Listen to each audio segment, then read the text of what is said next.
Well, looks like we agree yet again. Let's check this out here.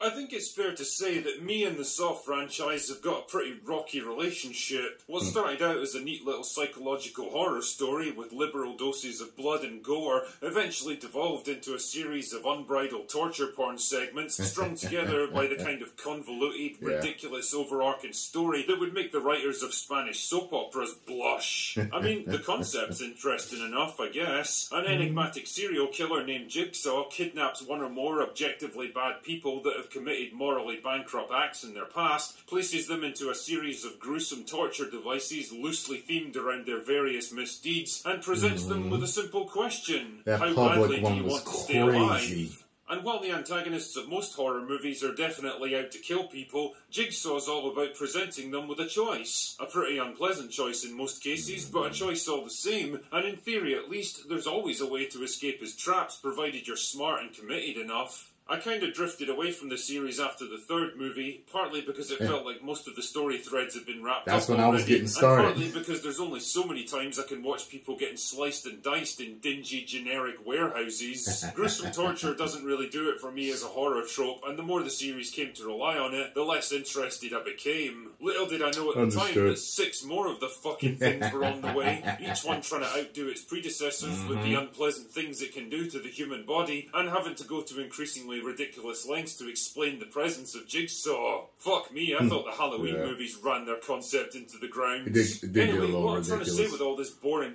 pish is that I wasn't exactly bursting with anticipation at the prospect of another Saw movie featuring the return of a 200-year-old Tobin Bell when his character got killed off 17 years ago, and judging by the trailer, all of the things that put me off the franchise in the first place. But then Muller got in touch and he was like, Drinker, come and watch Saw with me and EFAP. It'll be fun. Scary.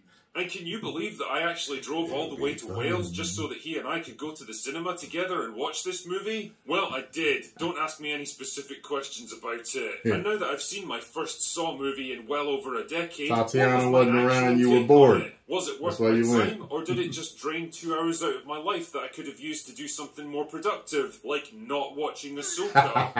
Well, much to my surprise, it actually wasn't bad. I mean, let's be real, it's not exactly the pinnacle of cinematic art, and if you don't have a strong stomach, then it definitely isn't the movie for you. But considering the depth this series has descended to, Saw 10 is pretty near the top, I think. The story actually makes sense for the most part. It takes its time building up the characters and setup, and it gives Tobin Bell the chance to deliver what may be his best performance in the entire franchise. It all gets very convenient towards the end. Some of the traps are so extreme that no normal person could reasonably be expected to complete them, and I'm not entirely sure about the fatherly depiction of Jigsaw that the ending tries for, but overall, it wasn't the tedious and unpleasant chore that I expected it to be. Which I know is a pretty low benchmark, but what the hell, that's what we're pretty much dealing with these days. The movie picks up with John Kramer getting his terminal cancer diagnosis and finding out that he has a matter of months to live. Naturally, he's not thrilled by this, but things begin to look up when he hears about a clinic in Mexico offering an experimental new treatment that could potentially save his life. Before you know it, he's checked in and ready for the big op. Now, call me crazy here, but if I was taken out to a medical clinic based inside an abandoned industrial plant, I'd probably have a few questions about how legit this place really was. But hey, it's a Saw movie. Fucking everything takes place inside abandoned industrial plants in this world. Anyway, the operation apparently succeeds, and John heads off to restart his life with a newfound sense of optimism. You know what?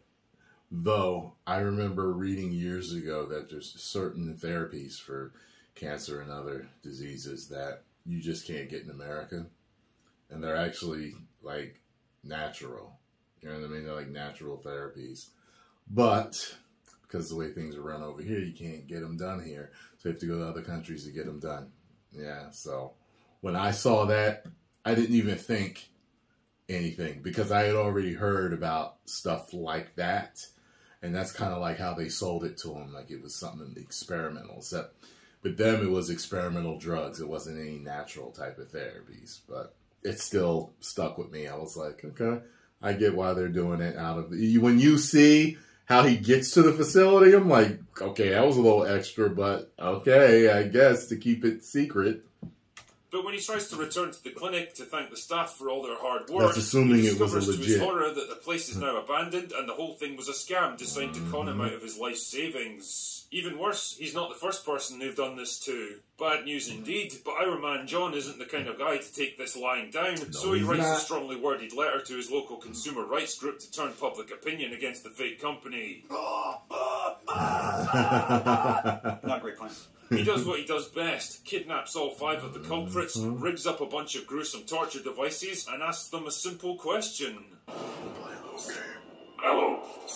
Do you want to play a game? What follows is about an hour of what everyone expects from a good Saw movie. Lots of shitty people getting sliced, diced, burned and dismembered, sometimes at their own hands, while a sinister-looking Kramer watches them without emotion. Along the way, there's unexpected betrayals, revelations and sudden reversals of fortune, and 1 or 2 old friends who might just stop by to lend a hand. There's a few key elements that I think make Saw X function better than many of its predecessors, and one of them, without doubt, is Kramer himself. The movie spends quite a bit of time on him as a character, letting us get to know and sympathise with his situation, so that when he does get fucked over, you kind of understand why he does what he does. I mean, it's ridiculously obvious that Tobin Bell is like 20 years older than he was in the first film, which this is meant to be a prequel to, but I guess when you're working with a $12 million budget, digital de-aging isn't really an option. And to be honest, I'm fine with that.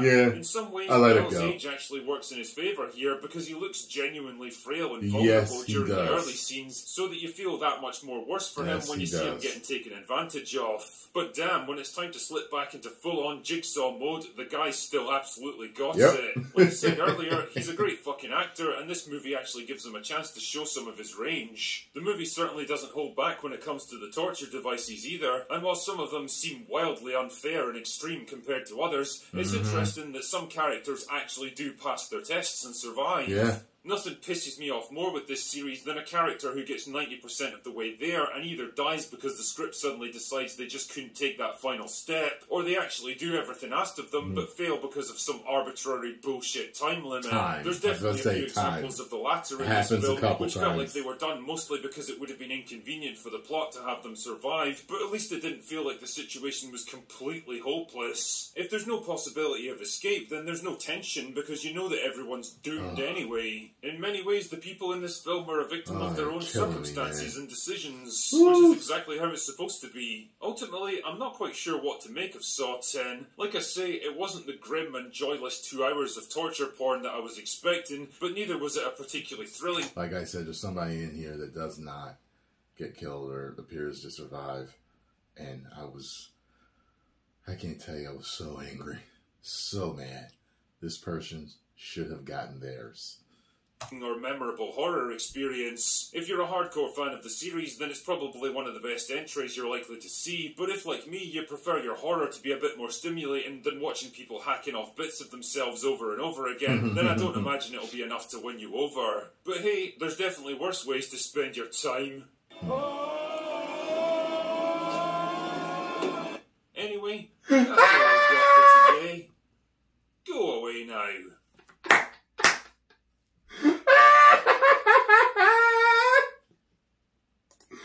Oh, God. That was good. That was the best part. Oh, God, yes. Guys, go see it. If you're a horror fan, go see it. If you're a Saw fan, go see it.